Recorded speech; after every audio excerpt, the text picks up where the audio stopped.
Alright, so we are up in the semifinals of this week's Raidcall Netolic Weekly Open America's Cup, which I continue to find new ways to pronounce and mispronounce every single time I have to call it out, despite the fact that I have now commentated on several of these matches, but I still can't get it right. Anyway, what we're going to watch is Splash Gaming versus Isurus Gaming. Isurus Gaming, the defending champions from last week. We'll see if they manage to advance to the grand finals this time again. And Splash Gaming, a team that's sort of new to this stage of the competition, but it'll be definitely interesting to watch. Dire team ban. I'll get my co-caster in here as well. Hey, hey.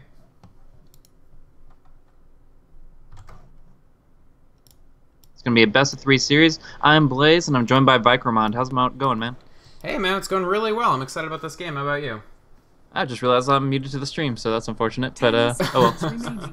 Anyways, yeah, so did my intro there, but anyways, this is Netolic.tv, Splash versus Isurus. It's going to be a best-of-3, and I'm excited to get on into it. But, yeah, Blaze and Vicromond here to cast for you guys, and it should be pretty interesting. These two definitely have been fighting very well to get to this point, and we'll have to see who's going to be able to move on into the final round. So Splash Gaming, Blaze, you had mentioned before when we were speaking that you've actually commented on these guys before in other leagues and maybe even in this league. Tell me a little bit about this team and what their character is, how they play.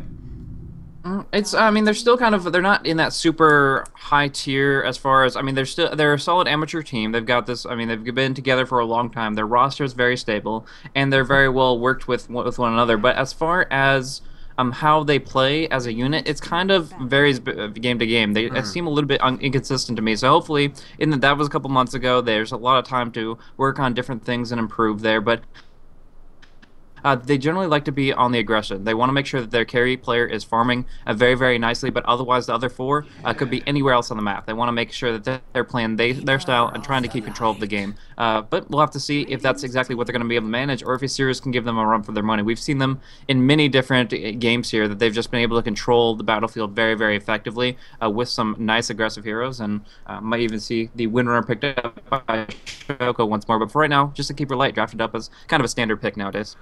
What is interesting to me about this Keeper of the Light is that Isurus went for a very non-traditional first ban in the form of this Shadow Demon. Do you think they're going to sort of hard force the PL and just go for the Coddle PL combination?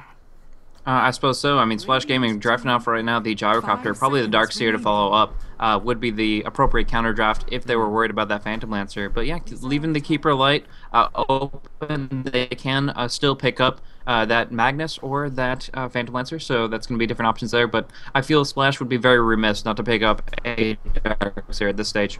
Absolutely, I think Gyrocopter Darkseer is good because not only is it's two areas of strength against Phantom Lancer. I think the Gyrocopter is a pretty strong pick just because we've seen a lot, even in professional games this week, of PLs sort of falling flat because they can't really out-farm a Gyrocopter very effectively, and so the Gyrocopter is able to just mow down those PL illusions with massive AoE. AoE that, you know, if you also have a Darkseer, the other team can't really replicate. They can't destroy your PL illusions that you generate from the PL that you make from the Wall of Replica as fast as you can kill their illusions with the Gyrocopter. But Isurus actually picks up a Lifestealer, so they may run a dual core with the Lifestealer in one lane and the PL in another, but it really seems like they might not go for the PL at all at this point. What do you think?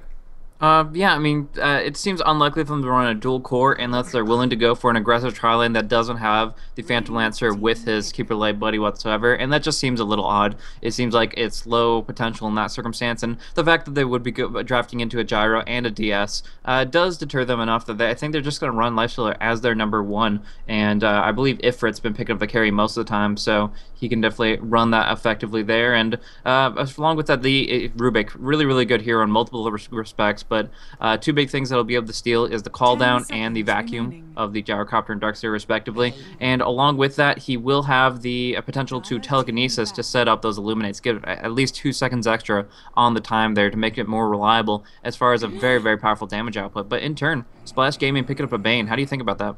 I think the Bane is a pretty good pick, considering the Shadow Demon was banned out very, very early, a Shadow Demon sort of being the support choice to go to counteract the Lifestealer. If you already have an idea about who you want to put mid, so you might not necessarily want to pick up that Beastmaster mid, and you want to counteract the lifestealer, you have to sort of, you don't have that many choices as far as supports that can do that. And Bane is a good second choice back up to Shadow Demon. He does have that Fiend's Grip that'll go through the rage if lifestealer is doing it. He can chain that up with a Nightmare if lifestealer isn't actively raging. And, you know, eventually if he gets up in levels, which we rarely see Banes go up into the levels where they start taking lots of ranks of Enfeeble, but especially if he decides to go in for Enfeeble early, it does take down some of that lifestealer damage. Unfortunately, not the Feast. But I think overall, Bane is still a pretty good choice to attempt to counteract the Lifestealer. The other nice thing for Splash Gaming's draft so far is I think this Darkseer is going to have no real trouble, even in the 1v3 lane. Only one hard disable means that he might cop an Illuminate here or there, but Surge is just so good against open wounds. You wait until the moment the open wounds is on you and then surge away, that I think it's going to be difficult for this Rubik Lifestealer Keeper of the Light tri-lane to actually get too many kills on the Darkseer if they put him in the solo lane. Yeah, very good point to make there, and I think it's pretty accurate to that as far as how the lanes are gonna shape up early on, and it's gonna force a little bit of roaming from both sides, just a little bit. Both of them are gonna try to put pressure out, and although the top lane for Isurus might be a little bit secured, they got to be a little bit uncertain about how the team fights are gonna break out, because Darkseer just has such great team fight. Bane himself, if he can find a good flank where he won't be disabled, where he won't be spell stolen by Rubik himself, they can also fight extremely effectively. So on both parts, I think they have some good things going for them in either side, but I do like Isurus' bans right off the bat, making sure the Chen is off the board so you can't synergize the neutral creeps that you possess with Bane's Nightmare, and along with that the Beastmaster, who counters Lifestealer in just about every way. The Beastmaster definitely a strong ban for them. They don't want an overwhelming force, and they actually pick up Anti-Mage, which is interesting. I'm still interested to see what these teams go for mid-heroes, because there's a bit of a massive banning of mid-heroes between the Batrider, Quap, Silencer, Magnus, all very strong mid options that people have been going with recently. So both these teams, I'm interested to see how this mid matchup is actually going to shape up. There's still Puck available. There's still Brewmaster, who might be very attractive now that the Anti-Mage is on the board. So I'm not sure, but both teams are going to have to sort of solve in these 4th and 5th picks who their mid is actually going to be. And with this Anti-Mage, Isurus looks a little bit more like maybe an aggressive tri-lane Lifestealer Keeper of the Light Rubik, and then an Anti-Mage solo safe. What do you think about that? That's exactly what I believe. They really love that duo setup, that really dual core, where they have to make sure that at least one is getting farm at all times, one through kills, one through creeps. And although Anti-Mage isn't going to be the best to farm up against a Darkseer, if they pool him enough regeneration, anybody can have some staying power in those circumstances. So he'll do what he can. He'll need a Stout Shield or a Poor Man's Shield very early on to deal with Darkseer if he creep skips and cuts past the wave. But in general, he'll find his farm as long as he's well versed in last hitting under tower.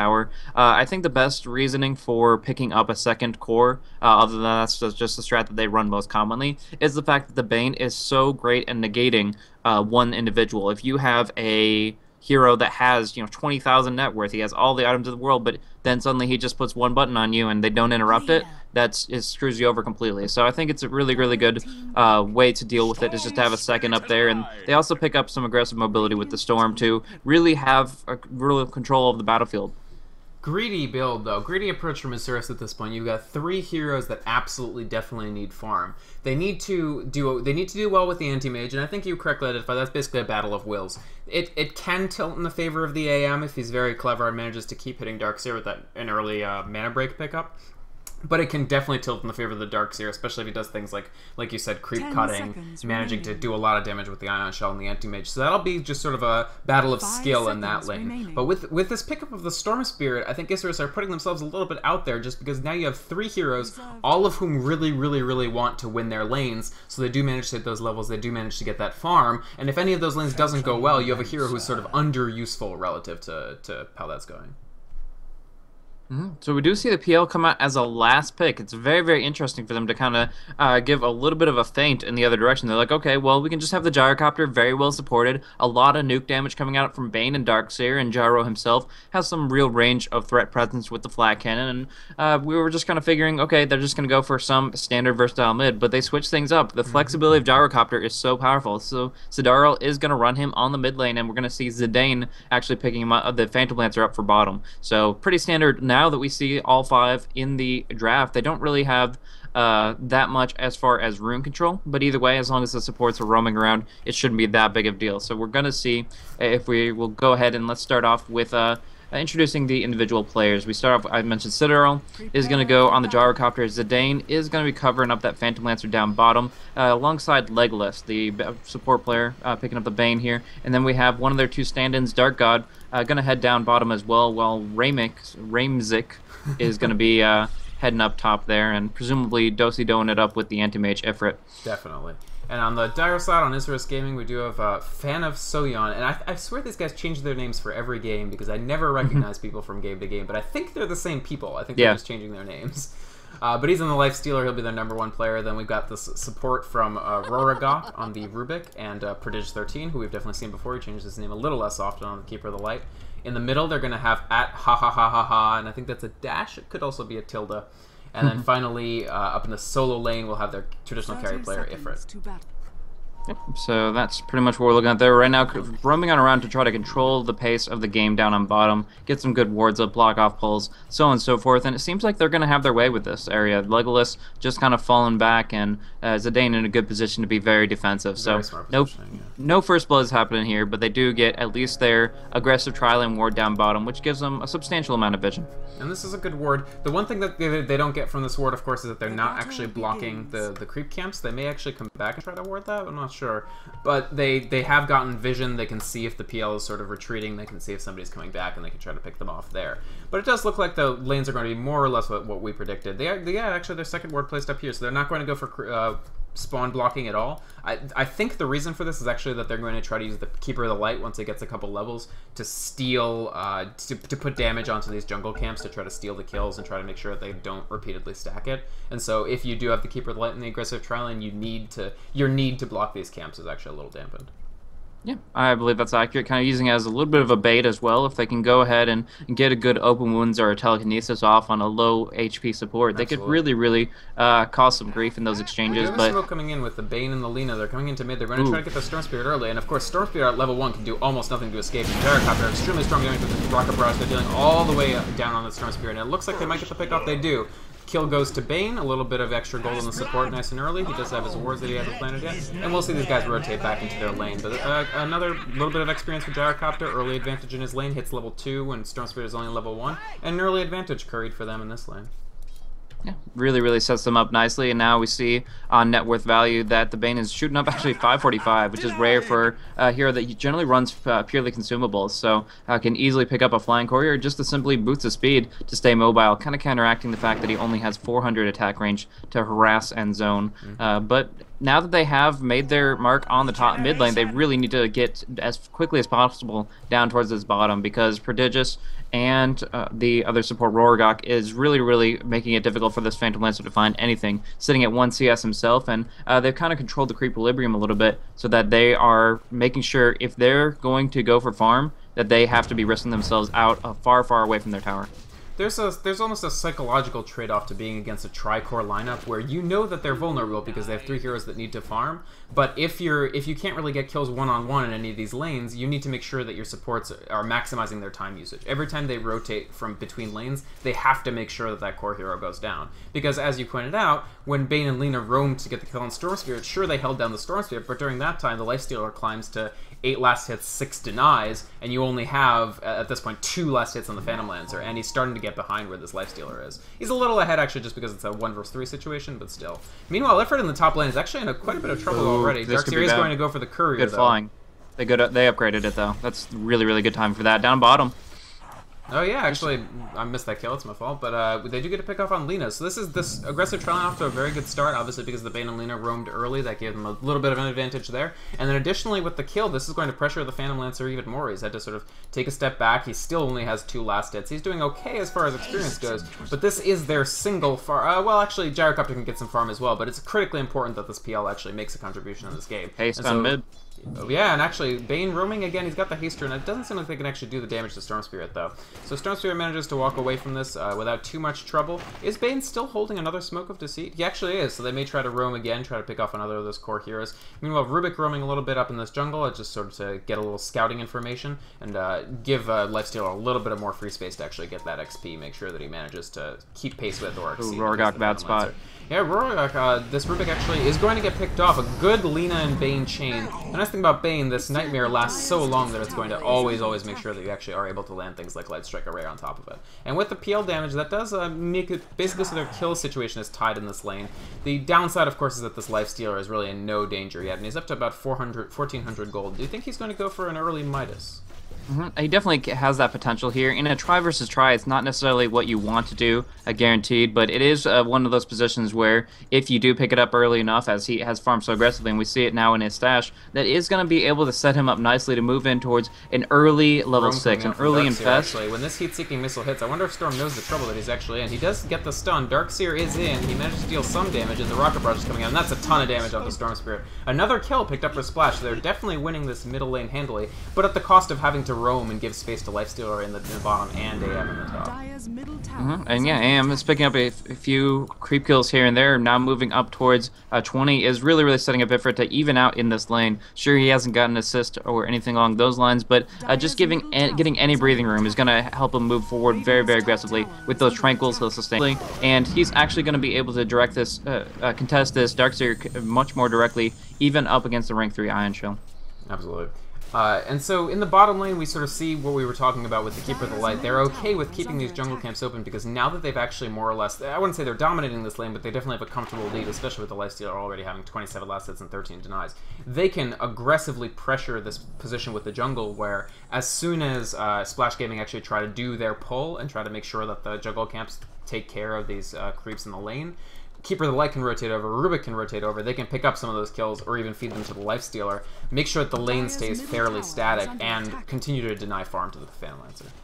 We do actually see that Citadel was able to dive past the tower with a very aggressive homing missile and call down combo, and when it connected, finally they were able to get yet another kill on the Storm Spirit by denying out that ball lightning, by delaying it by so much to the point that he is still sitting at level 5. It's really causing him a lot of issues. Yeah, he wants to be level deficit. Yeah. Shogun wants to be able to just steamroll and try to dominate, get a kill and level advantage, and instead he's not even getting his most important utility, the level 6. So he is really far behind now on Bane's bottom. Playing very boldly, but unfortunately I think Lifestealer right on top of him, dealing a lot of damage. The open wounds will wear off sooner or later. A good telekinesis, but that's not quite enough to get the extra CC on the Bane. Lina copping a lot of damage as well. Rubik and Lifestealer both doing some damage. Now they're under the tower. An amazing Keeper of the Light illuminated, and the Rubik damage is enough to actually pick off Lina. Almost enough for the PL. He manages to Magic Wand just in time, such a Magic Stick, but nonetheless. So nothing for the Lifestealer there. He doesn't even get the assist, but they do manage to make sure that they do get the Lina. The PL may have to retreat from this lane. All he has is a Magic Wand and no actual passive form of regen, active form of regen rather, so he might have to retreat a little bit even more. Yeah. But despite how clustered up the Lifestealer generally has had to be on the lane with his supports kind of buddy-buddy there, the Midas is kind of moving him back towards where he wants to be. Now hitting level 5, he's very close to his Infest, which is actually a really amazing utility in larger engages because the radius is of damage is actually 700. People underestimate that so hardcore, but not only can you use it to pick off somebody who thinks that you just don't have enough damage to finish them off, or you can also use it in the middle of a team fight to damage up to like 3 to 5 heroes that are going to be involved there, since they are going up against that tri lane. So great utility there. And comparing that to the fact that Legolas is the level 2 support, he's sitting on 300 out of his 625 HP. There's really only so much they can accomplish here, and when that magic nuke comes out on top, it's really going to be difficult for them to actually stay on the lane. Incredibly successful tri-lane, I agree. This aggressive tri-lane, even the supports are substantially leveled higher than the defensive lane supports for Splash, which is always what you want in an aggressive tri-lane. If you make sure that your supports are ahead of their supports in a lane where you're naturally disadvantaged, that's just fantastic for them. And actually, Storm Spirit retreating to the jungle to get to his level 6, he realizes, I think correctly, that without Ball Lightning, Gyrocopter is just going to run roughshot over him, so he's going to make sure that he gets that Ball Lightning up. He's going to do it in jungle if he has to be safe from ganks. But now we've got 5 people all coming to the bottom lane. Legolas picked up with a quick telekinesis. He's actually going to die extremely quickly. A good Light Striker, but it's not enough because the Lifestealer is immune. Call down comes down. This will take down the Rubik, but they managed to trade off with the PL dealing, actually the Gyrocopter dealing a little bit of more damage with the Rocket Barrage onto the Lifestealer. So that's 2 kills for Splash Gaming. They do advance their kill advantage. So very nice. They absolutely needed that, even though they almost lost the Lina. It's a very good trade for them there because they lose a lot of time. The Darkseer leaves the lane, the Gyrocopter leaves the lane, but it's crisis management. This bottom lane was going so poorly for them, and they have to make sure that the PL actually gets that far.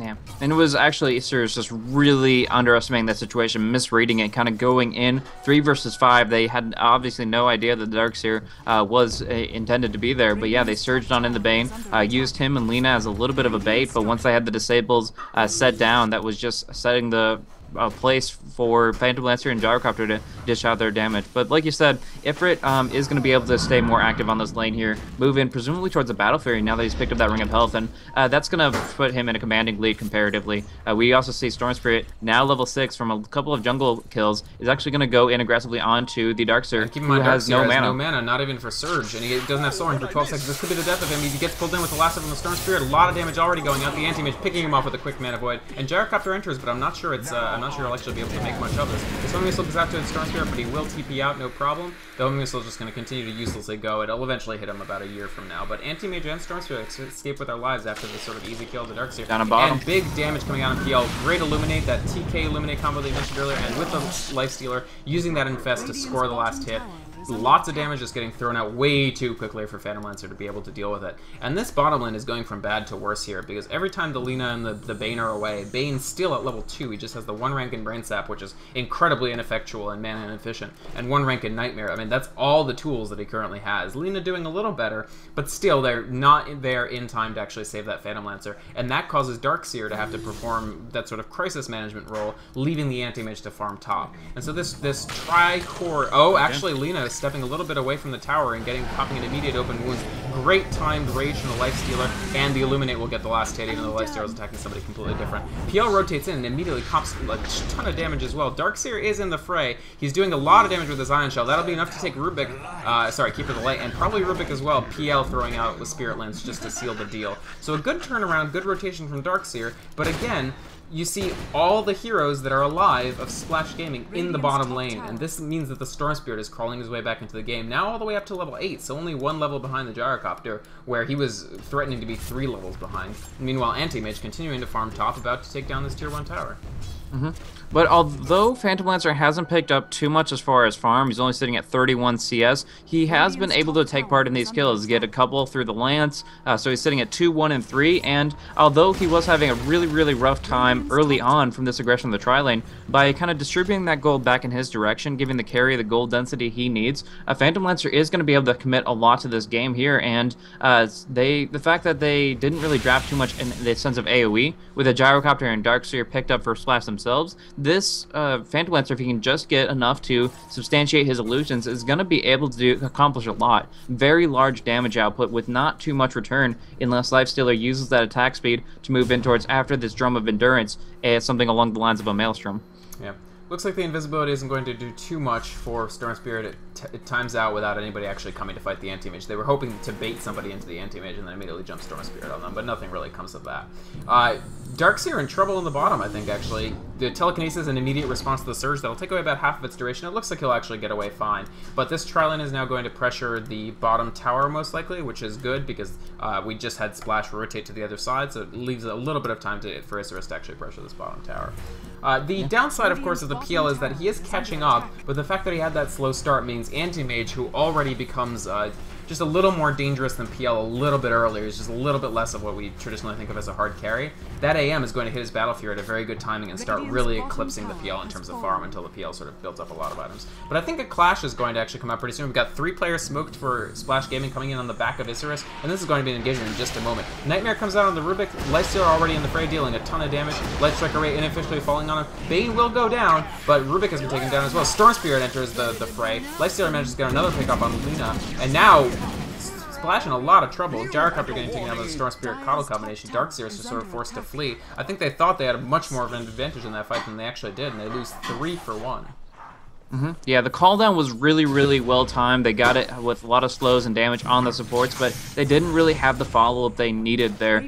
The Phantom Lancer being most of their damage output up on the top lane trying to control the Anti-Mage, and when that was the case, Lifestealer turned around with a good Infest, good Rage, and really made sure that Splash paid for every inch of ground they took, and from there were able to pursue and get a couple of extra cleanup kills. So I think that was really good movement from them. And now it seems like Lifestealer feels free, now that the tier 1 has fallen, given even more gold to Isurus, that they're willing to go and put pressure in other lanes. Go towards the mid, he's got his drum up, and he's going for a kind of a utility put pressure out now build rather than hard carry mindset. But Siduro does pick up that Shadow Blade immediately. Sentries come on down to respond. Yeah, good sentry placement, definitely spotting out that gyrocopter and the danger that was coming out from him. Very, very smart of Isurus there. That sentry ward placement was really, really critical. Even if it was just a smoke gank, they would have seen it in advance, but the fact that it was a gyrocopter and they immediately responded was also very, very good of them. And Bane in a lot of trouble again. Lifestealer can just keep hitting him if he so desires, and the Illuminate not quite enough to actually get it, so no kill. Gyrocopter in trouble. He steps up to actually do the call down, and Storm Spirit is in the fray. Doesn't quite manage to blink far enough without wasting all of his mana, so he'll peel back. No kills, but a delicate situation, and I think Splash Gaming forced to retreat here just because they've already taken so much damage. And then Storm Spirit is now a force in the game. I mean, he's managed to get those levels up, and that single target disabling was also very critical in the last team fight, where all the damage was coming out from Gyro, so he just immediately put the lasso on Gyro, and he was out of the fight. Yeah. Really interesting movement from the Lifestealer specifically. The Bane was only one hit from death, and he had the movement speed advantage. I mean, he has Drum and Phase, but he was so concerned about the fact that Disables could come out when his Rage expired that he fell back. He didn't want to be under tower, caught in a Nightmare Light Strike Array. Now going for the tower, he's actually going to be able to Rage and get the last hit on it through immense attack speed.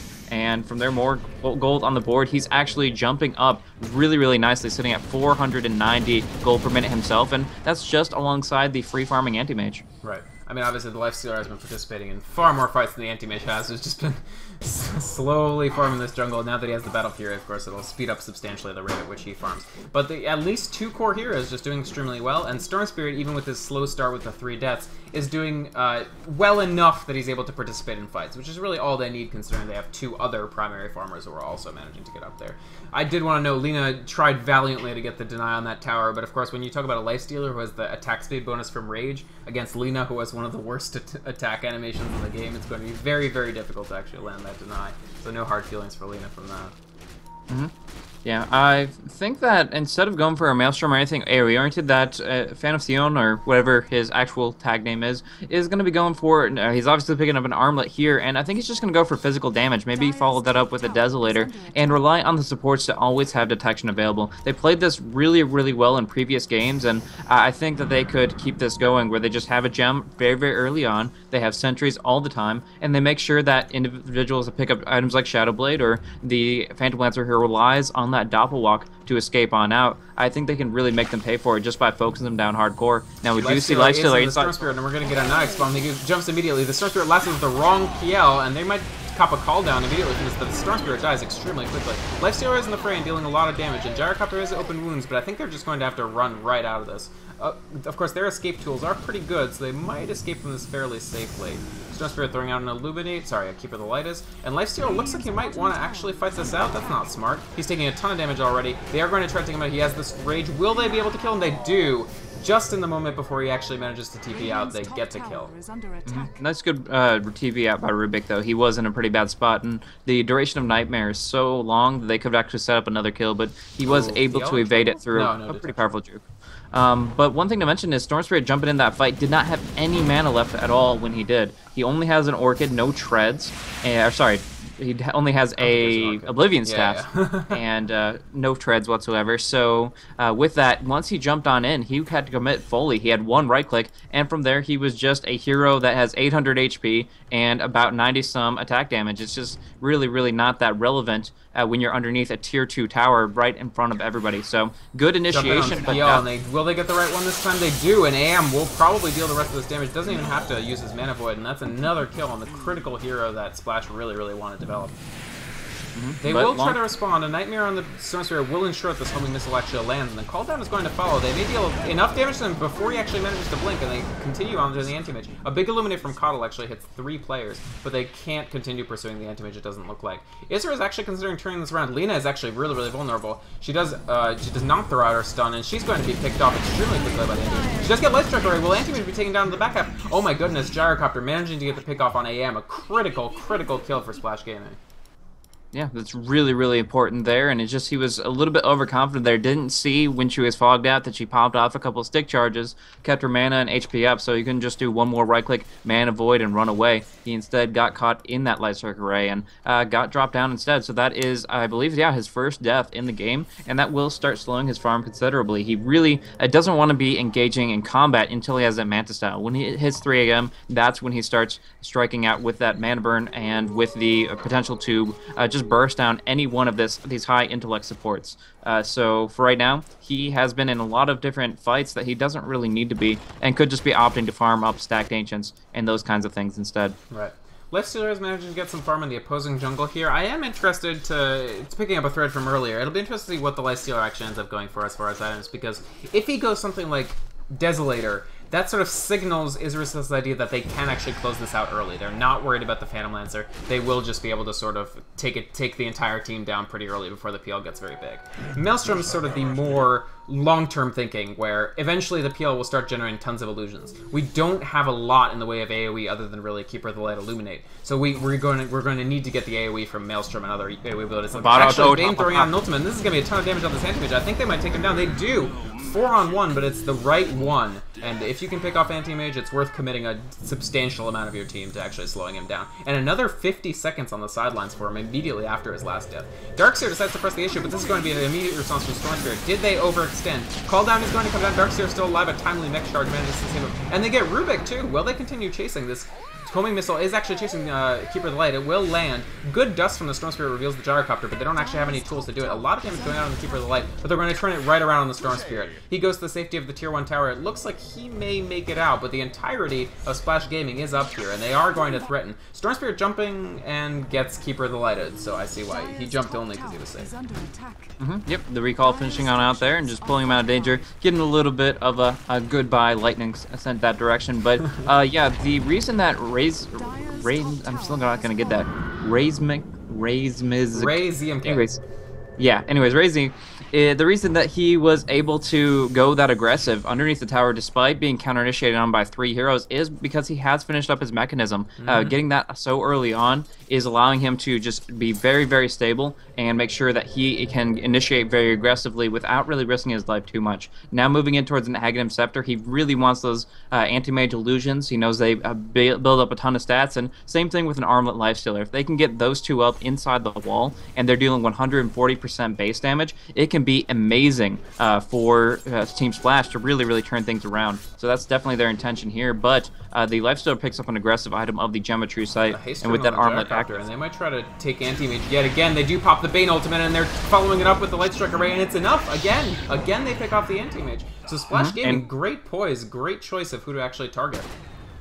And there is actually an incidental kill on the Rubik as well. Citadel just doing so much AoE damage with the call down, with the flat cannon. He can just burst him down hardcore. And right now, in this stage of the game, if they don't interrupt the Fiend's Grip, it's pretty much a guaranteed kill. He's always going to have 1 or 2 other people alongside him to dish out the damage. They have a huge duration on that disable. And Anti-Mage is vulnerable if you can't get that blink off, which is exactly what they've been accomplishing here. So good movement and just using that cooldown back-to-back to pick off Ifrit in questionable circumstances. He knows they have that utility available and still is kind of farming in the middle of the river, doesn't have high ground vision at nighttime. Those kinds of things you can't keep doing or you're going to fall very, very far behind, as we now see. He's dropping down to pretty much neck and neck with the Lifestealer once more, even though Anti-Mage with a Battle Fury and rank 4 Blink is considered one of the fastest farmers in the game. When you're Anti-Mage with Battle Fury, the jungle is your plaything. You don't need to be in dangerous spots on the river. We do see Storm Spirit actually, he will finish his Orchid just now, so he can finally get tier 2 boots after that Orchid's done. Because of the slow speed of the Orchid, he decided to just forego the boots, but he definitely will go for the boots next, I think. But Orchid will be a useful tool for them. Definitely being able to sort of shut out the Lina or the Bane from being able to cast some of their spells is going to be critical, especially to start out a fight. If they do try something like that Nyx Bomb that they had earlier, it'll definitely be vastly more useful if they manage to Orchid somebody on the way in as well. But I think Splash Gaming is starting to look a little better than they were. I mean, Gyrocopter is moving towards his BKB. He's actually pretty close. He's 1 item away, so he just needs the Ogre Club, so he's about 1,000 gold off. And PL, of course, has his Diffusal Blade. He's moving towards Heart, so he definitely wants that additional survivability. I can't fault him for that decision. And again, I think as you pointed out, the mech advantage is very, very substantial for them. I mean, the Keeper of the Light just started moving towards his mechanism. You see he's got the 2 boots. He's the Tranquils and the Arcanes, just so we can get the health regen and the mana regen. But he's just moving towards mechanism now. It'll be quite some time before he actually gets it being a support. Now, Keeper of the Light's a pretty fast farming support, but still. Whereas the Darkseer has had mechanism for a while now, and it was actually critical to a couple engagements. Yeah, I really like how they changed their farming method. They actually recalled Ifrit down towards the bottom. He farmed the Ancients, farmed the lane, got a ton of gold, and they made sure that they had this Observer placed beforehand. So the only thing that could really pick them off was a Smoke Gank, and even then, as soon as he cleared out 2/3 of the wave, Ifrit immediately blinked it back. He realized he got enough out of that, didn't want to get too greedy, and was just very uncertain about the enemy. And there's the reason for that. There's no real map vision available right now. The Dyers have a interesting ward up on the top rune, and they have a ward beyond their tier, like just beyond the vision of their tier 1 tower, sort of looking over this progress. So Anti-Mage, wow, again feeling pretty safe after we sort of commended on him for playing extremely safe. He is once again in the enemy jungle. If he actually gets spotted out, this could be trouble. He will blink out, so he's all right. And three players from Isurus, actually 4 players, because we got the Lifestealer inside the Storm Spirit. This is an interesting game of cat and mouse that the teams are playing here. The Anti-Mage is being chased by the entirety of Team Splash, and then the entirety of Team Splash is being chased by the entirety of Team Isurus. But Shoko does have that Orchid Malevolence up and wants to probably use that to pick off a Bane or a Lina very, very early on in a fight. If they can't contribute their ultimates or even any of their spells, they're going to have bad time. But they're a little too far away. The Lifestealer Infest is not actually going to... But they will take out Citadel, and that's going to be critical. The amount of damage that he deals is extreme.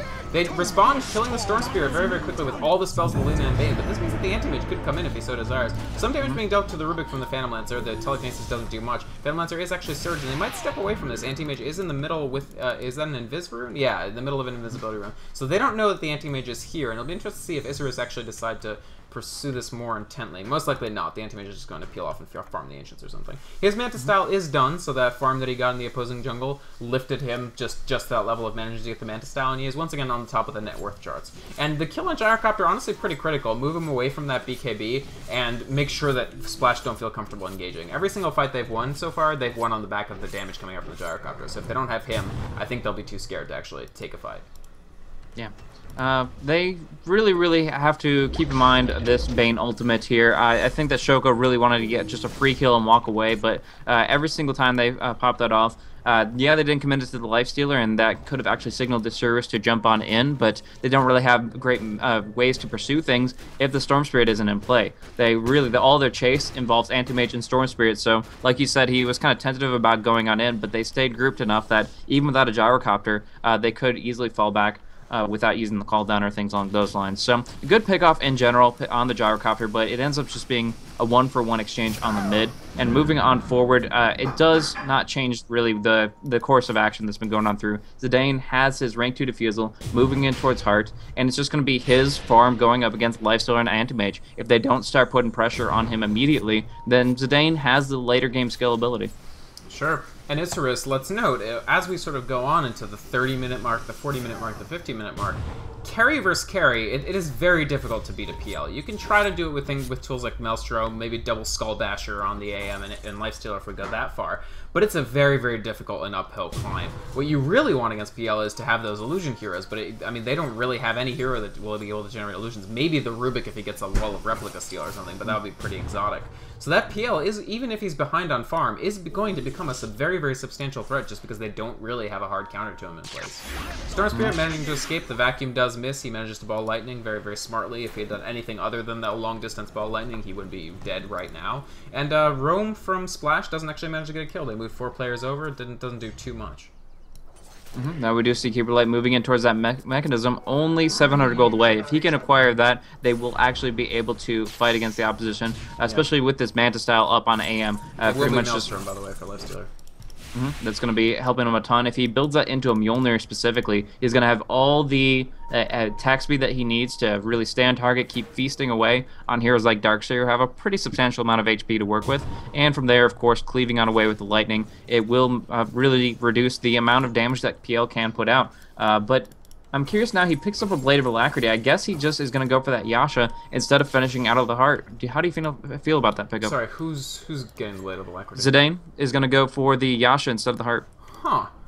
That's definitely an interesting choice. I'm not sure if I totally agree. It will give him a little bit more maneuverability and attack speed to generate more illusions. But I really think that if they want to sort of feel comfortable at all with these fights, they will want that heart. Now, on the other hand, if they're going to avoid fights, I think it's okay because you don't need the heart nearly as much if you're just farming. But considering they're smoking up with it, it really seems like they do want a little more survivability on the PL. And they do pass in the night on the anti-mage. You will actually get some ancient kills. They're going to have to completely rotate. Their smoke might even run out before they even get particularly close to where this anti-mage is. But if they get another kill, that would be great because this AM is getting pretty close to heart himself. They have observers uphill. He blinks on out barely. Good blink. Bane was surged and ready to ultimate him, and Anti-Mage just gets away from the fight. This is the frustrating thing about facing Anti-Mage. He escapes. BKB from Gyrocopter, but Storm Spirit jumps right through, and a ton of damage being thrown out with Ball Lightning and the rest of his abilities. Bane he has not thrown out his ultimate, and he actually gets picked off. Lifestealer and Rubik are the trade for Lina and Bane, so a slightly better trade for Splash, but a very, very chaotic fight in general. Anti-Mage in the back of the fight, he manages to jump in, but very, very over-aggressive. He manages to get picked off by his own illusion, Darkseer, and PL. He really thought that the Mana Void would take down the Darkseer, but instead it only takes him to about 200 HP. Meanwhile, Gyrocopter continuing to chase Keeper of the Light. Storm Spirit saves Keeper, does a ton of damage. Actually, with the Orchid, this might be enough. Gyrocopter running away with Shadow Blade, that will be okay. He'll probably survive even with the Orchid damage. Yeah, he's okay. So a chaotic two-sided fight there where people were chasing other teams. Anti-Mage joins late, I think way too late to make an impact. And overall, I gotta say, Isurus taking a pounding from that fight, I feel. Yeah, AM was really, like, he was on the high ground. I was just watching him. He was waiting to go and get something active, but Cyril was Shadow Bladed up, who knows where. He could have been even a 4 versus 1 that he's jumping on into, and although Darkseer was missing a lot of mana, that Ag's, of course, storing up quite a bit, it just wasn't enough. He is still very, very tanky and was able to just survive on through. I'm not sure if he timed the mech with the Mana Void or if he just had it so that he had that much more extra stability. But either way, Anti-Mage just going in aggressive, did not pay off, and instead, of course, he got picked off there. Yeah. So, and I mean, that's definitely much to his chagrin, because he's building towards that heart. Of course, actually, Storm Spirit copping another Bane ultimate, and they're going to combo this up, and just Bane and Lina enough to take down that Storm Spirit. Support's doing work, honestly, managing to get these kills again and again and again with this combo of magic damage that they're throwing out. And this might be something where Storm Spirit is going to have to think seriously about a BKB, because he really is getting locked down substantially in these fights. But yeah, pretty much if he gets Fiend's Grip and the fight, he won't really care too much because that means the Lifesteal and Anti-Mage will go on through. So a BKB would be pretty good in that sense because really they only have to worry about that one disable. But the question is the one thing is how they're going to deal with the physical damage. Citadel has been building up quite effectively now as well. Goes for that BKB, has 9 seconds left on that. We saw how effective it was in the middle of that last fight. He could care less who was around him. He just jumped right on into the thick of things and was able to dish out a ton of damage with that flat cannon. So BKB setting him up nicely for that. He'll move in towards another powerful damage dealing item after the fact. So combining those two together, I kind of feel like despite the net worth values that we're currently listing at, they're kind of still in this position where all they need is just a little bit of initiation. The Darkseer just needs to get one good vacuum off and suddenly the fight is all in their hands. Yeah, I don't think Splash I would personally say that at this point in the game, I wouldn't say Splash are really all that behind, if at all. Because Zidane is getting the farm. I think his Yasha pick has been mostly vindicated because they've only had one major fight, and he is managing to get from jungle camp to jungle camp much, much, much more quickly with that additional movement speed. And so as long as they're getting Zidane farm, and as long as they're not substantially losing fights, I honestly think they're a little better late game scaling. And so it looks like the next confrontation will be at Roshan. Isurus definitely sort of thinking we want to take our lead that we still sort of have and are still hanging on to and convert that into a Roshan kill. And Splash Gaming just checking it out, seeing if they were actually committing to it, but Isurus pulling back and just giving that anti-mage space, giving that lifestealer space. But unfortunately, now that they don't have map control, or now they don't have a tight constriction on map control like they had earlier, Lifestealer and AM are farming the same jungle. That is not a great farm rate for either of those heroes if they're sort of having to share the same pickings. And we'll pick up that heart in relatively good timing, and that's going to help him out a lot, but I just don't know if it's enough here. He has to be willing to commit in full to a team fight. The second they see the Bane get picked off or the Fiend's Grip come out, then he has to jump in and go just balls to walls aggressive, because otherwise they're just going to start losing this. They have to go in all is 5, and so far we do see an exchange of a tier 2 for a tier 1, Looks like which is Isurus are favorable going for to keep Isurus. pressing the issue. They're going to push to the tier 3, they ping it out, and they send the Anti-Mage Mantis to start hitting on it, and this tower is going down very quickly. Splash will need to respond to this pretty quickly, or they're going to lose this tower. Actually, Ifrit jumping way in, he's dealing a ton of damage to Bane. Legolas does manage to stay alive, and they have TP'd enough people over that they're okay, but Gyrocopter loses BKB fairly early, and that not even much of an engagement, really just Anti-Mage trying to rampage all over Bane. So nobody dying, but a lot of damage being thrown out, about half health on this tier 3 tower. And so Splash just sort of reminded, we're not actually ahead, we're not out of the woods yet. Isurus can deal a ton of pressure to us in the right moment. I kind of find it interesting that Ifrit didn't ulti there. He had at least half of Bane's mana gone. He was 2 hits from death. He didn't want to get the 2 right clicks in. He was in a dangerous position, sure. But not throwing out the mana void and just walking away from that with a pickoff doesn't make that much sense to me. I think he did have enough potential to finish it out there, and maybe he'll reconsider it in the next engagement. But I think he was just, I guess, trying to save it for the big, I guess, the big tomato here. The Darkseer with that big mana pool of 1400. It's definitely something they want to look to get a big void on if they're all clustered up together. If Rubik can steal a vacuum on that, they can really just power on through that fight. But it's gonna take a lot. They're farming at a good rate where they're picking up good items. Mjolnir will be next. It's actually already finished. Yep. But Heart is done. Still, that exact same thing is happening for Gyrocopter, moving in towards that Butterfly, which they don't have an MKB to counteract. Right. Now, Anti-Mage, I think will farm just a little bit faster than that Gyrocopter. Now that Lifestealer is done with Mjolnir, he'll farm at a pretty accelerated rate too. The interesting thing about Heart is it will keep him alive, but because it has such a huge stats component, it'll also make his illusions from the Darkseer Royal Replica that much more scary to deal with. And so that's going to be something that we have to watch out for. The Ags Darkseer Anti-Mage illusions will be very scary in my opinion. Now, it looks like he's going for a Scythe of Ice. That can be very powerful in the sense that AM is not willing to go for a BKB, and Lifestealer is relying pretty substantially on that 6-second duration, which, as soon as it falls off, is going to be susceptible to getting sheeped up. And from there, if you are, a little piglet roaming around the battlefield up against this much damage from the Phantom Lancer from the Gyro, there's not too much hope for you there. But an interesting thing to note is the fact that Roche has not been fully contested whatsoever. They poked and prodded at it a little bit, but every single time it looks like the other team is going to look to go on it, they are refusing to jump on in. And I don't think for like Splash, they could be taking this Roche, using it as bait at the very least, because they do have the AoE, they have the call down, they have the Darkseer, they have the Lina. I mean, they could really contest that very directly if they wanted to. That's a good point. I think that one team or another will eventually start to make a move on Roche, but neither team feels quite 100% confident enough to do it yet. They both think that they can bait the other into going in first, and both teams are substantially advantaged by the other one going in first. So it's sort of a first mover problem where sort of both teams don't want to be the one to actually engage. But I do think that Splash has the advantage if they just sort of go for Roche and dare Isurus to actually do something about it. PL still not quite at that heart. He actually decides to completely finish the Manta style, so still going for more damage, more farm speed, more illusion scalability. And the nice thing about this, of course, is that because Isurus don't have that many tools to deal with his illusions, the ability to ramp up quickly will be very useful. But Anti-Mage, again, putting just a lot of pressure on this tier 3 tower. They're at the point where, because this tier 3 tower is exposed and it's only at half health, they're going to frequently have to send back people to deal with it, whether that be the Darkseer or others.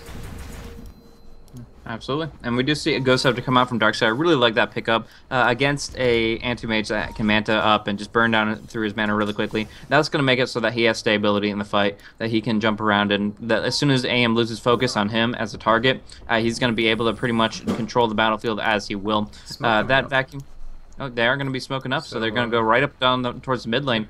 And I'm curious to see if they can find a pick here. They've had kind of trouble thus far going out into the jungle, and Ifrit's just been able to barely dodge on out of that. But now they have plenty of range of initiation. The Bane is ready to use that Freeze Grip at a moment's notice, and they have vision.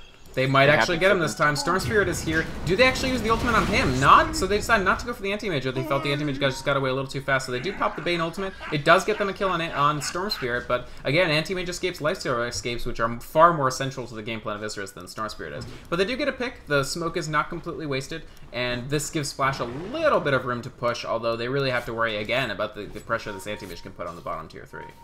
Yeah, the thing about that is, though, is that Storm Spirit and Anti-Mage are both so slippery. A single ball lightning, a single blink, and they are out of there. When you have to act, you at least should get one of them. They could have all just been, both of them being gone a fraction of a second, really. So picking one target is understandable. They're just trying to commit to one because otherwise that 1 second later it may be too late for both of them. So it's good that they commit, and they're still cementing that kill advantage, 23-14, with Gyrocopter picking up most of the kills and assists. He is going to have that butterfly in just about 900 gold and set up nicely. Ifrit actually dueling it out up top. He's getting safely. Oh, well, actually, no, he doesn't get recalled out, so he is actually going to get nightmared by Bane. So a good start. I don't know if they have the CC to actually finish this off. He can probably just blink out of this. He does, and he's going to TP. And so not quite enough chained up. And Gyrocopter actually expending a charge of his BKB onto that, which Can't I think even might have been a fathom. mistake. Yeah, I can't even fathom what he thought that would accomplish in that situation there, but Yeah, I don't oh know. well. Maybe he thought that the rest of Isurus were actually coming in to sort of finish the fight, but why would they do that? I really Seems don't. like silly, yeah. And Anti-Mage jumping in, they're actually going to go straight for Roshan, and with Splash Gaming across the entire map from this is actually excellent timing for Isurus. Almost the perfect timing. PL Illusions are going to come in, scout this out, but not too much more than that. They Illuminate, and the Rubik Faithful does enough to take down that entire pack until PL has Heart. And so Isurus with really a completely unanswered Roshan here. Excellent timing from them, honestly. Who are they going to put it on? They actually do put it on Ifrit, so put it on the Anti-Mage. Smart. And he has that Skull Basher. I mentioned that that's one of the items that they really want to actually be able to lock down and deal with that PL. And so that, along with the Maelstrom on Lifestealer, starts to get them towards the point at which they may feel a little more comfortable dueling that. Exactly. It looks like as far as Zidane's item choices, he does have enough for that Reaver if that's what he wants to go for, and I think that's going to give him the most potential there. But another thing to note is that Butterfly action. No MKB is still out on either the Lifestealer or the Anti-Mage, so both of them are not really looking that direction. Lifestealer could bounce to it pretty quickly with the amount of gold he's stored up here, but in general, the Butterfly is just about to come out for Citadel. Actually has just completed it, and from there, if PL wanted to go for that, I wouldn't necessarily blame him. Now has the Reaver, but if the MKBs don't come out soon, no matter how great a position these Isurus are in, the 35% evasion is a lot to deal with, and they don't really have a way of locking him down. Of course, he has exhausted quite a few BKB charges. Looks like we might have an engagement on the bottom. Anti-Mage again blinks out just in time. This is the... I mean, you're facing a team that has Storm Spirit and Anti-Mage, and as you mentioned earlier, I mean, you can try to jump on them, but most of the time, they'll sort of know you're coming and they can immediately react to it. And Isurus has been good about warding too. I mean, they've continually placed some of these aggressive wards deep into the territory of Splash to sort of keep tabs on the PL. What's he building? Where is he? Do we have a safe gank on him? Can we approach Roche? Those sorts of questions. And so, I mean, they did get the Aegis on Anti-Mage. He is very, very fearsome right now. He's level 24, which we haven't mentioned before, and the highest other person on the map is 19. So Anti-Mage really in the prime of his life right now. In a few more levels, once he sort of caps out at 25 and people start hitting 21, 22, he'll be a little less impressive, but right now Anti-Mage is absolutely the king of this map. I mean, he's got 400 last hits. His net worth is 6k higher than Lifestealer's. I mean, he's big, and he's not going to get much bigger than he already is. Bottom tower is under attack. Absolutely. So that's pretty much him kind of capping out, meeting his match after that Abyssal Blade and Booster Travels gets picked up, presumably. I mean, of course, the Aegis is taking up a slot. It might not need to pick up a Butterfly of his own, possibly. Is my question right now, because he is carrying a Lifestealer cargo, but he decides not to, I guess. They thought about it, they pinged the PL, which is why I interrupted you, sorry, but they decided not to go for it in the end. And actually a lot of damage being dealt to Rubik. He doesn't manage to escape. Good Nightmare, and they do get a pick off on the support, but a little more damage is being thrown at their tier 3 while they do that. AM continue to blink around. Lifestealer is still waiting for that opportune moment, just patiently inside that Anti-Mage, and I think when... Oh, and he jumps in, and Lifestealer jumps out. Immediate kill on the Bane. What a critical kill for them. The Darkseer comes up, but they don't actually catch either Lifestealer or Anti-Mage. No illusions generated, and the Lina is taken down. What a good play from Isurus. They managed to... Gyrocopter jumps in, he BKBs. It's enough to kill the Lifestealer, but Anti-Mage steps away. So only the support kills in the end, I guess, and traded for a Lifestealer. So honestly, very well played from Isurus, but still, the fact that it was 2v5 made it so that they couldn't get too much more from that. Zidane got so many procs, Phantom Edge and Juxtapose simultaneously. Like, he just set it up. He went from two guys, popped up the Mana Style, and preying on that Darkseer. He does manage to get the Mana Void. Too much mana pool for Darkseer to actually get away. But Anti-Mage now can't blink out. He has to fight this out with the Phantom Lancer. The duel's going out. Storm Spirit jumps in. He manages to get a good pick on Gyrocopter, and that'll be a dead Gyro and a PL that feels like he has to flee. So great ball lightning in there. Great play from Storm Spirit, managing to turn that fight around where Anti-Mage was honestly locked in manful combat that I'm not sure he was going to win. Yeah, it was a difficult spot. The defusal working wonders up against the one who burns the mana himself, and in that situation, it's difficult to contest. Right now, we see a Darkseer buyback, but he doesn't have the wall replica. It helped out a lot in that situation. Lifestealer just got shredded by himself and another buyback, which they really needed. So they really didn't have a choice. They have to buy back. They have to do as much damage as they possibly can. Stormsphere manages to get away from the fight. Gyrocopter already pops his BKB. All they get is Keeper of the Light so far. They probably will get the Rubik too, but this really isn't that high-profile target. They do actually land the Bane ultimate on the Storm Spirit, and the Lina combination will be enough to get that. So Anti-Mage steps away from the fight. Let's note, he still has Aegis, but the rest of the team actually going down. Yeah, that is very unfortunate there. That I didn't think that the Bane would get that long of a range onto Storm, but he's really not that mobile when he doesn't have a bunch of ball lightning stored up. And from there, the pickoffs came on through. It was pretty much a full team wipe with the exception of the Anti-Mage, who again has that second life available and is playing the split push game. He can be recalled in approximately 13 seconds, but until then, they're going to have their way with the tier 3s in mid, and that's going to be forcing out the fortification. It's going to put pressure on Rax, and I don't know if there's really an answer back. As far as buybacks go, Anti-Mage has one and Lifestealer does have one. They're getting this tower down extremely quickly though, and they're going to move on to the Rax. Storm Spirit's still down for 26 seconds. Anti-Mage is back, and he's going to jump immediately into the fray. Are they ready for this? Bane is throwing out what he can, but he doesn't have his ultimate, and Anti-Mage is just completely wrecking them. Bane does get taken down. The Anti-Mage is about half dead, but the Gyrocopter is dying. Lina's dying. Zidane's not going to make it out of this alive either. He will actually get an Anti-Mage illusion generated, so that's going to be some damage on him, but I don't think Phantom Lancer is going to escape out of this. He doesn't have his Doppelwalk, and he gets taken down. They lose 3, and I think they just slightly overextended there. They still don't have buybacks. Darkseer will die as well, and that's a massacre. I mean, they don't have a buyback on, I think, Lina? Sorry. Who actually bought back? Darkseer bought back. So no buyback on Darkseer. Gyrocopter is alive, thank goodness. And Phantom Lancer does not have a buyback, so I think they really overextended there. Maybe they shouldn't have tried to get this set of Raxes. What do you think? Yeah. I mean, they definitely can go for the tier 3 and go for the Rax here, no problem at all.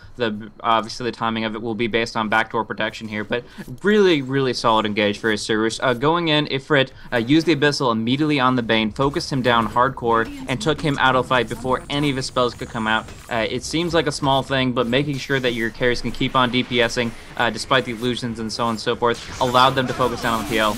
Ooh, and Gyrocopter in trouble. He was just slightly out of position. He does pop his BKB, but they're going to take Bane down again, I think. Bane managing to go Scepter. Very smart. But he's still taking gobs of damage, and the Anti-Mage will manage to get him. Actually, Bane does land his ultimate. This is absolutely critical, but they're losing Rax as they try to do this. Will they actually even bring the Anti-Mage down? Maybe not. He still has Aegis. Oh, Aegis expired, but so actually if they could take him down, but he's at 100 HP, he will make it out. And again, Anti-Mage ruling the game right now. They get a set of Rax. They don't lose anybody. They get yet another kill on the Bane. The tier 3 top is going to go down, and it looks like Isurus are going to take that and go home with it as the Anti-Mage regenerates at an extremely fast rate from the heart. So almost that critical kill on the Anti-Mage that splash needed there, but they don't quite get it. And by the time that the Darkseer and the PL actually finally come up, their base is looking a lot more ragged than it did even 2 minutes ago. Yeah, absolutely. Really a solid pickoff. Starting off, putting pressure on the Gyrocopter, then following it up on the Bane. It just was almost enough, but he has so much raw HP, and of course, with that passive of the Spell Shield, he's able to mitigate so much damage. Laguna Blade shrugs it off, takes the hits, but still keeps on going, able to disjoint a tower and gyro auto attacks with Blink, and from there, you see that when Zidane and Citadel are not part of the action, they cannot really force that engagement onto the Anti-Mage. And so, nice disables, nice timing, but it just wasn't enough. And instead, they, of course, like you said, were distracted from the Rax and from everything that was going on with their base, leaving permanent damage in their wake as Isurus retreats with every single individual. Now we see Call Down and Blink Dagger up and available for Rubik for quite some time, and that's going to let them contest this next Roche, which is going to be up in just over 2 minutes. Anti-Mage might have made a mistake here. He chose to go on Citadel, but there's a lot of people here. He will actually escape no problem. And another BKB pop, although at this point he hardly cares. It's 5 seconds. But Anti-Mage manages to walk away again. If only they had had the Bane there, but unfortunately the Bane was the farthest person from the spot. Anti-Mage overextending a bit. He didn't know that he was in danger, but he also didn't know that he was actually safer than in danger. And he finishes off his Butterfly. He did build Power Treads rather than Boots Travel, but still, this is basically a maxed Anti-Mage. And again, he is so far ahead of everybody else right now that it's extremely scary to just be up against him. He walks into the roof. Oh, he's just using it as a travel point. Yeah, Storm but Spirit in a little bit of trouble. They will pop the Bane ultimate, so they are going to game with that to actually get that kill. But Anti-Mage jumping right in, manages to get the mini stun from the ultimate, and he's up in here. Storm Spirit manages to escape with that BKB that he recently finished, and Anti-Mage looks like he'll walk away from this fine too. So good bailout there. Anti-Mage playing a sort of support role for once, making sure to save the Storm Spirit from what he was suffering. Yeah, that was really, really good usage of his abilities to negate it. Abyssal on cooldown, screw it. Just use the mini stun from the Mana Void. Works out nicely, but still farming aggressively. He wants to make sure these waves are pushed, that a Splash have to sit and cower in their base. And from there, he has really the roam of the map, control of everything here. And yeah, like you said, he's just about max. I would have much preferred Boots of Travels for its flexibility, especially with the split push potential of the recall of Keeper Light, but nevertheless, he's in a really, really great position. The last thing he could theoretically improve for his single target damage is selling the Battle Fury for MKB, but you're not going to want to do that versus a Phantom Lancer, so he'll probably hang on to this build for a while. Yeah, not only is he not going to sell his Battle Fury, look over to Lifestealer's item build. Oh, okay then, yeah. Serious anti-PL tech. It's I have never, I think, at a pro or semi-pro level seen a Battle Fury Lifestealer. It's more of like a, you see your pub jungle Lifestealer working towards Battle Fury and you just like shake your head in dismay. But honestly, in this situation, I don't think it's that bad. No, it's very, very powerful indeed. And going up against all these wall replica illusions, the PL who just propagates so quickly now, it's putting themselves in a good position. Despite the fact that PL is dramatically increasing his agility with every level, we see him moving in towards 170. Yeah, exactly. And from there, going up against Battle Fairies, he doesn't really have that much to work with here. The heart is great. The amount of agility he has to work with, he'll get a bunch of illusions really, really quickly, which would be devastating if they didn't answer back in just this way. But still, they are knowing how to counter pick a little bit with their item sets and are going to go for a pretty much free Roche. They burn it down so quickly that there's not even a second that Splash can really move to respawn. Even if Splash were to immediately start moving, there was no way that they were going to do that. They do put the Aegis on the Lifestealer this time. Looks like he'll move towards something like Cuirass next because, yeah, actually, he's most of the way there. He decides to just immediately plow money into it. He'll be there in actually about 200 gold, and that's going to be even more crazy amounts of damage getting thrown out by that AM and Lifestealer. And these two core heroes are just so strong at this point. I mean, Anti-Mage completely maxed, Lifestealer 200 gold from being almost completely maxed, and I don't know that PL can actually push through this. Let's note, PL still doesn't have his next item, and it's not just that. His Diffusal Blade is down to only 1 charge, so his disable ability is actually a little lower, because of course you can't rebuy the Diffusal recipe and just refresh its charges, unlike some other items. Yeah, so one thing to note is that the Lifestealer is able to buy out and move for that AC immediately, has completed now, and he feels comfortable to do that because of the Aegis the Immortal, keeping him safe. But Zidane is going to close in the distance. Rorgok, nice blink. Good blink, yeah. I mean, they knew. So Isurus, again, the warding they've been doing is very, very good. They knew about the smoke the instant it happened, so they did manage to get away. It seemed for a second like Zidane might actually catch up with that Rubik, but they have to actually pop a Fortified because during that smoke gank, AM once again pressuring those towers. The fact that these are naked racks just makes it always something you have to worry about. And Storm Spirit jumps in. They're actually going to disable Zidane very, very hard. The Orchid comes down as well as a Sentry Ward. And that's a dead Phantom Lancer right to start that fight. He does have buyback, but he's probably not going to want to use it until the absolute last moment. And they actually pick up another kill on the Bane in the back as well. And now, complete disabling out on Splash. They are being routed. Storm Spirit jumps in again. And finally, that Tricore lineup really starting to get scary because the Storm is big as well. Lina, great stun, but it's not going to be enough to keep her alive. Gyrocopter is doing his best. Darkseer has put down the wall of replica, but this Gyrocopter is just getting picked off extremely quickly. The Lifestealer has joined the fight. He's dealing a ton of damage. Gyrocopter forced to retreat. Anti-Mage is walking away briefly, but it's PL trying to get back in the fight. Blinding Light, very, very well timed. This is going to be another set of racks, and actually Lifestealer just continuing to just go on a rampage, killing Lina, and he's going to come right back up from the Aegis. Quick PL out of mana, Skull Bash down, and Gyrocopter will die as well right after his buyback, and that's going to be the GG call coming out from Splash Gaming. Yeah. When you have that much bash potential, that fast of attack speed, and he doesn't have a butterfly himself to answer back against it, it's just going to be something that's very difficult for them to even possibly dream to DPS against. The fact that Lifestealer had that full life let him play aggressively, they took the last racks, and because that buyback was used so early, because those pickoffs came on the top lane, it easily sealed the deal for Isurus to finish this out. And just really, really solid play getting to this stage in the game, 50 minutes on in, and it worked out really, really nicely. One thing I was going to note is that they didn't actually have a cheese from that Roche. Generally speaking, you see a 48-minute Roche, and that's going to be cheese at least, but the fact that it was only the second one coming down left Anti-Mage a little bit out in the cold comparatively. Like, he did have to fall back for a bit, but they were able to do so much in that there wasn't really a big contest at the very end because the Bane was picked off trying to help out the Phantom Lancer was just a little bit out positioned, and from there PL and Bane pickoffs absolutely critical. I agree. So really, really good game. This is the first of this best of 3 series, so we'll go on into the game 2 in just a minute, but do you have any other closing thoughts on this one? No, I mean, really, Isurus continuing to play very, very confidently. One thing they've exuded this week, because they are the defending champions, is just confidence. And going for that 3-core lineup that I think you and I were a little bit skeptical about, but then managing to just milk it for all it's worth. Win the aggressive tri lane. Force the other team to consistently divert resources. Get your Storm Spirit. Don't even worry about your Storm Spirit dying. He'll get the farm he needs as soon as the Gyrocopter has to leave to deal with other stuff. Get that Anti-Mage up and press from the moment that Anti-Mage gets maxed. You sort of saw them cleverly timing where they didn't play that aggressively until they knew that the Anti-Mage was going to rule the map. And from that point on, they played incredibly aggressively, got the rush on, and really pushed through that advantage. Some mistakes from Splash Gaming, obviously. I mean, we're going to harp on that PL being out of position because it's the last thing that happened. There's a psychological recency effect. But really, there were just a couple times that they just didn't have the sort of cross-map discipline to actually make sure that they were managing all 3 lanes effectively and making sure that people weren't farming across the map for Isurus. Absolutely. Well, that's going to be it here. They do, of course, take down the Ancient without actually losing any racks themselves. Take a Phantom Lancer to the late game and just controlled the farm so well. You see that 750 GPM Anti-Mage, 547 on the Lifestealer, comparing that to only 414 on the PL. They completely outclassed him as far as farm, controlling the map, and just playing so very nicely. So although I feel that the Splash Gaming had a really powerful lineup, they could have gone for Roche earlier. They had a lot of great gank potential with the Bane pickoffs. It just didn't add up to the Phantom Lancer and Gyro finding enough farm comparatively, and they fell behind in the end. So nice movement from Isurus. They're going to be able to take it, and we'll go on to game 2 in just a minute, guys, with a 1-point lead to Isurus. We'll see how it plays out from there.